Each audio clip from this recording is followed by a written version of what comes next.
অভিষেক বন্দ্যোপাধ্যায় এবার তৃণমূল কংগ্রেসের তরফ থেকে নন্দীগ্রামে বিধানসভায় দাঁড়াবে।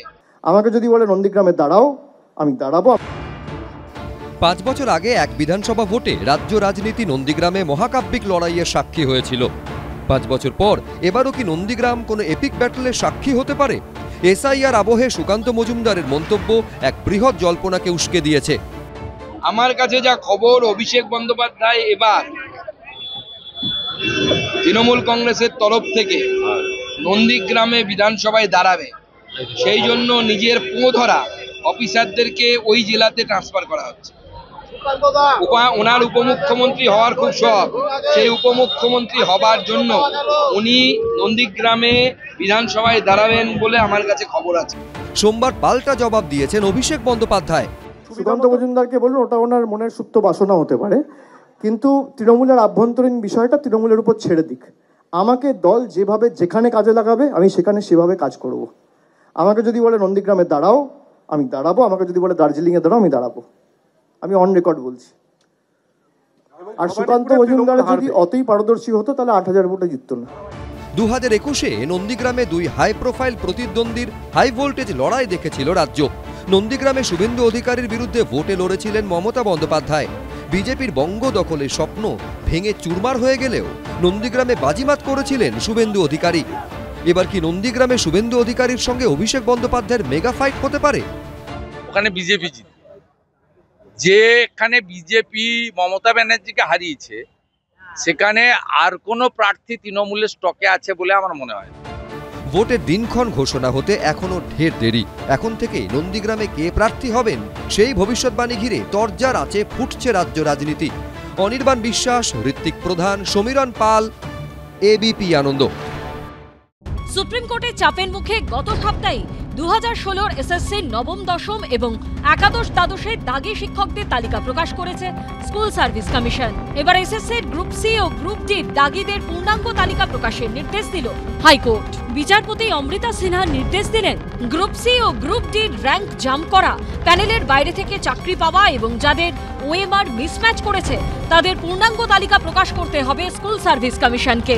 গত 3রা নভেম্বর গ্রুপ সি ও গ্রুপ ডি 3512 জন দাগির নামে তালিকা প্রকাশ করেছিল স্কুল সার্ভিস কমিশন। সোমবার হাইকোর্ট নির্দেশ দিল 7293 জন দাগির নামের তালিকা প্রকাশ করতে হবে।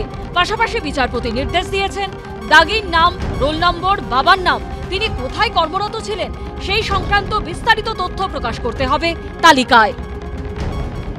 আমরা যারা আনটেইন্টেড যোগ্য যারা শিক্ষাকর্মী আছি তাদের ক্ষেত্রে তারা যে এতটা সাফারার, তারা 8 মাস ধরে বেতন পাচ্ছে না আজকে, এই অবস্থায় তাদের ক্ষেত্রে তাদেরকে কীভাবে নিয়োগ দেওয়া যাবে বা কী করে তাদেরকে রিক্রুটমেন্ট করা যাবে সেই বিষয়টা অগ্রাধিকার দিয়ে ভাবার কথা।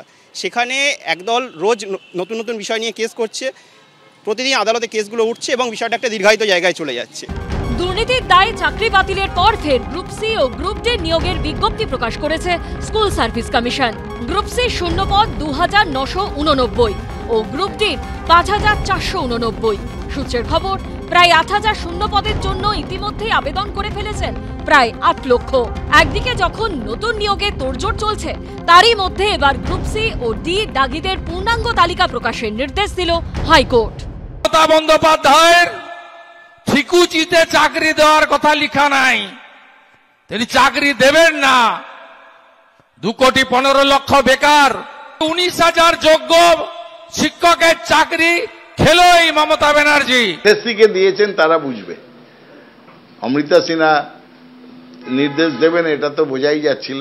কিন্তু সেক্ষেত্রে সুপ্রিম কোর্টও আজকে একটা কথা বলেছে, আপনারা সেটাও উল্লেখ করুন, যে চাকরি নিয়োগের ক্ষেত্রে কোনো রকম বাধা দেওয়া যাবে না। অন্যদিকে এসএসসির নতুন নিয়োগ বিধি নিয়েও ফের প্রশ্ন তুলল হাইকোর্ট। প্রশ্ন উঠল অভিজ্ঞতা সংক্রান্ত নম্বর নিয়েও। এদিন বিচারপতি অমৃতা সিনহা বলেন, যারা নবম, দশম শ্রেণীর শিক্ষকতা করেছেন তাদের একাদশ, দ্বাদশের নিয়োগ প্রক্রিয়ায় অভিজ্ঞতার নম্বর দেওয়া কতটা যুক্তিযুক্ত?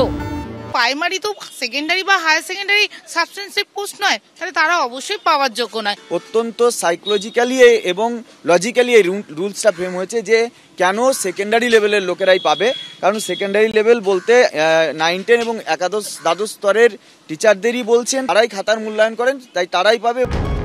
ইতিমধ্যে চাকরিহারা যোগ্য শিক্ষকদের অভিজ্ঞতার জন্য 10 নম্বর দেওয়া নিয়েও মামলা দায়ের করা হয়েছে। কেউ দেবে 100 নম্বরের পরীক্ষা আর কেউ দেবে 90 নম্বরের পরীক্ষা। একটা চাকরির পরীক্ষা যেখানে 0.501-এর জন্য চাকরি হয় না, সেখানে 10 নম্বর একদম সবাইকে বিলিয়ে দেওয়া হচ্ছে, যার ফলে ফ্রেশাররা কিন্তু চাকরি পাবে না। এখন প্রশ্ন একটাই, এসএসসির এই জটিলতা কাটবে কবে? 31শে ডিসেম্বরের মধ্যে সব জটিলতা না কাটলে চাকরিহারা যোগ্যদের কি হবে? তখন তাদের বেতনের কি হবে? সৌভিক মজুমদার, ব্রতদেব ভট্টাচার্য ও কৃষ্ণেন্দু অধিকারীর রিপোর্ট, এবিপি আনন্দ। এবিপি আনন্দ, এগিয়ে থাকে, এগিয়ে রাখে।